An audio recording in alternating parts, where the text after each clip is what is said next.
Hello, this is Michael Hexter, and welcome to Politics 2100, episode 12. I'm calling this episode the twofold right-wing personality type, Altemeyers Contribution. So this is, like some other videos, a building block to understand, as a preface to some other videos that I'll do. But this is an important concept in at least the way I think about what's going on politically right now. And I think Bob Altemeyer, in his book, The Authoritarians, provides a really valuable update to the authoritarian personality, or what we understand about right-wing psychology. And so the original Authoritarian Personality was a book, was published in the 1940s and updated. There was a research program. Theodore Adorno was involved in formulating the concept. And this was an effort to understand why the German people became Nazis and became, in the course of a few years, became followers of Hitler and the Nazi Party, and conducted, or instigated World War II, and perpetrated the Holocaust, and parts of the apparatus of the Nazi-led German state. So this is it's a very important question. It's whenever you see a monumental political change, you want to understand why it happened and what were the basis for it. And this was a big change for the German people. Some people say, well, it's inherent. There was inherent in the German psychology from early on, but you can say that about almost anything. In terms of when something changes, you can say, well, it was always, with 20/20 hindsight, you can say, well, it was always baked into that people or that nation or that area of the world, or whatever the particular place and event you're trying to understand. But I think Altemeyer's research really, in The Authoritarians, it was a book that was discussed much in the 2000s, or to understand, among other things, the Bush administration. He is a professor emeritus at the University of Winnipeg in Canada. He has done some updates. He's written a book about Trump more recently with John Dean, who was one of the lawyers for Richard Nixon, who testified in the Watergate hearings in the 1970s, who's since then, been a strong advocate against, or a strong critic of, among other things, the authoritarian turn in the Republican Party. So anyway, I'm going to be focusing more on Altemeyer's original contribution in The Authoritarians, which, in my summary of it, and it's maybe a little bit biased and changed due to where I stand and my background, but Altemeyer discovered that there wasn't a singular authoritarian personality, but there were two types of authoritarian personality. There were authoritarian leaders and authoritarian followers, or at least there were tendencies in each group. His book is based on a empirical research, so basically questionnaires he gave out to people who were either sitting members of parliaments in Canada, or also followers of certain political parties. And so he discovered a distinction between the leaders and the followers that is very important. So the conventional idea about authoritarian personalities, and this is right-wing authoritarianism, is that they are rigid, they are very conventionally minded, they're very fearful, they're very prone to prejudice and hatred of different other people, and so they are also easily manipulated by appeals to various forms of prejudice. So, and also, they are the resentment is one of their main, and paranoia and resentment are two important aspects to their personalities. And what he discovered is that the leaders, though, of the movements, or the leaders of the political leaders, who at that point in time there wasn't a very dynamic right-wing authoritarian movement where he was studying it, but he found that a lot of sociopathy or antisocial personality within the leadership of the right-wing movement. So that sounds like sort of bad words describing people, okay, but it's a description for a type of personality that are actually often not conventional and not rigid and not fearful, but the exact opposite. So they are risk takers. Sociopaths are risk takers, and they are rule breakers, and they are often lawbreakers. They often are people who get into trouble with the law, and they can be arrested, and sometimes, and they can be prosecuted, and sometimes they can be, and often in a prison population, you'd find a high degree of sociopathy if you gave them a test, one of the tests of sociopathy. Or now psychopathy, just to be super clear, psychopathy is a subtype of sociopathy, and psychopathy, again, these are two words that are used. The formal word is antisocial personality disorder in the diagnostic,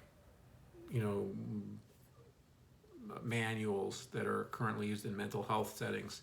But psychopathy is a more extreme version of sociopathy.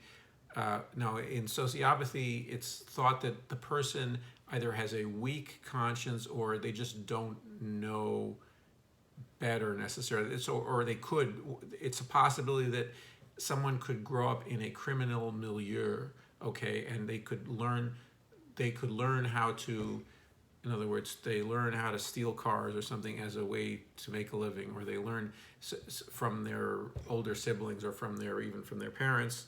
So they live in a criminal milieu, and so that they in terms of behavior, they break laws, and they are prone to take risks, to high risks, because this is what they've been taught. But a psychopath is someone who has no conscience, no matter what their background was. In other words, if they grew up in that background, or if they grew up in a conventional background where supposedly they knew right from wrong, but they are cold-blooded people who manipulate other people and often break laws, and and they also can end up in prison as well. I mean, it's the same issue, because they do not have they have very little empathy for other people, or no empathy whatsoever, or they use empathy as a way, or they use their empathy or their understanding of other people in their way to figure out other people, if it's not exactly empathy, because empathy sort of involves that you really feel for the other person, and you don't. A psychopath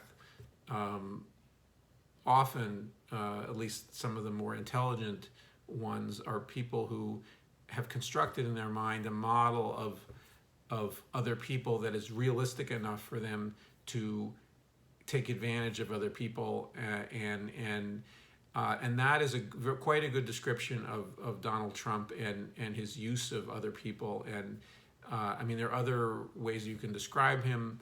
but it does seem to fit him very well.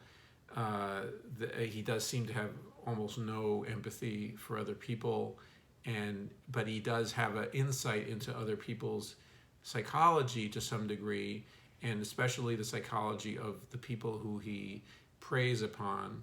And so now he's not the only person who seems to fit Altemeyer's description of a right-wing leader, of an authoritarian leader at all. I mean, there are many who've come out of the woodwork in some sense, and they recognize, because Trump has been very successful in the United States and in using the media and broadcasting his message out to a lot of people, and he won the Electoral College in 2016 through a series of events, including his own ability to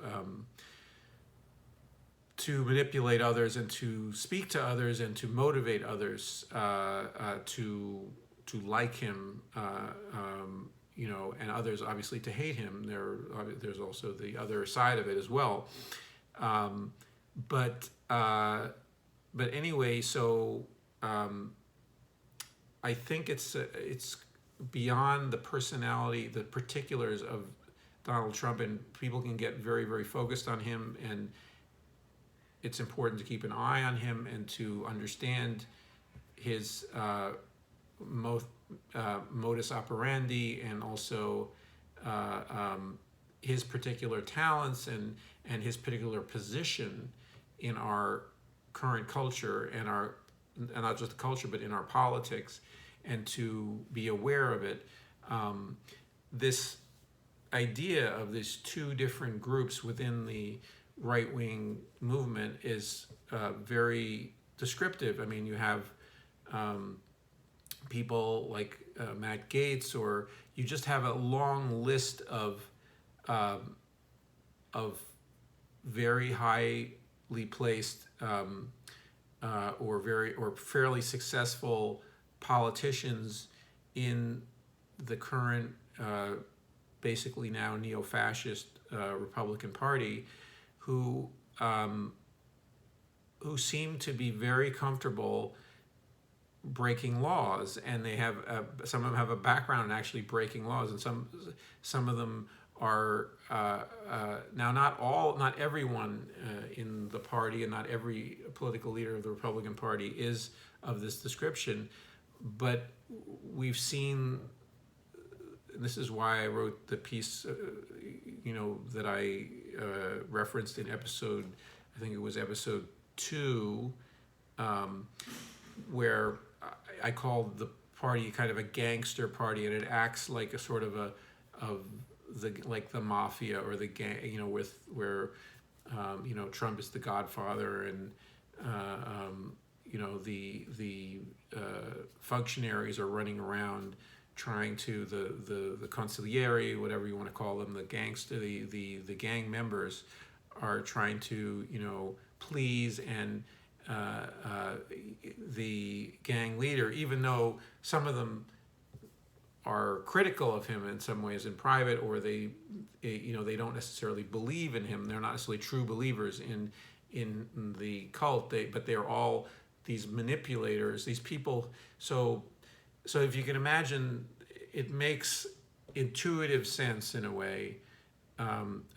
There's certain aspects of, if you dismiss the idea that these are conservatives, and if you take out the idea that the right-wing movement is a conservative movement, and so in other words, sensible, prudent people, and this is something that the press and the press coverage of the Republican Party, which I commented on in episode 1, and also the Democratic Party's own treatment of the Republicans as quote unquote conservative and respectable, which you need to get beyond to actually look at the behaviors of these individuals, and you see often, or you see the dynamic, the tendency of them is to basically have this structure where you have manipulators who are amoral, who are, I mean,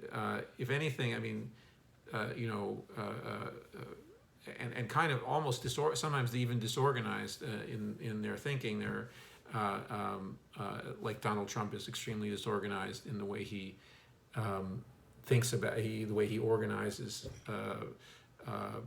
things around him, or he keeps certainly a level of chaos going on around him, and he doesn't have many guiding principles, and he has tendencies, he has clear tendencies, he has clear personality tastes that he continually arrives at and continually, you know, is interested in. He wants attention for himself. He likes domination. He likes he's a sadist. He likes to, you know, hurt other people and see how they respond to his, you know, provocations, his jabs. And there are other people who follow him and do the same thing. Trolling is another way that certain individuals follow him and do like him in different ways, in different venues, and they're not necessarily imitating him, but the example of the cultural format of that way of doing politics, communicating,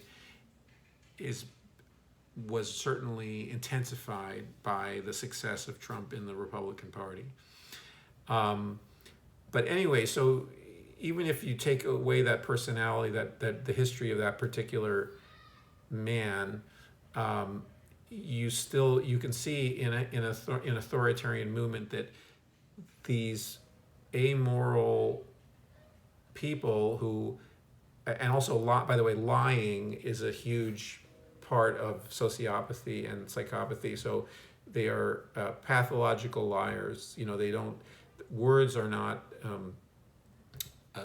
you know, that meaningful, or they're meaningful only as an instrument to gull people, to trick them. Okay, and so that is clearly something that Trump does, and something that a lot of the people we're talking about who have been gravitated to the alt-right, the constantly changing targets so there's a predatory.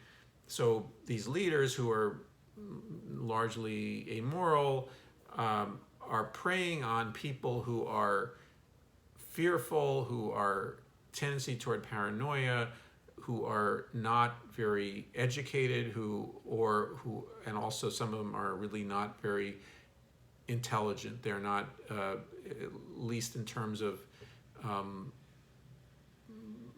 knowledge, or not very curious. Certainly, they might be intelligent in certain conventional ways, but they're not very curious people at all. And so they are, they fall for the pitch of these people, and they're the message. So they're falling for it, but also they're attracted to it, and they're partly. I'm making them sound like victims, and sometimes they're also demanding revenge, and they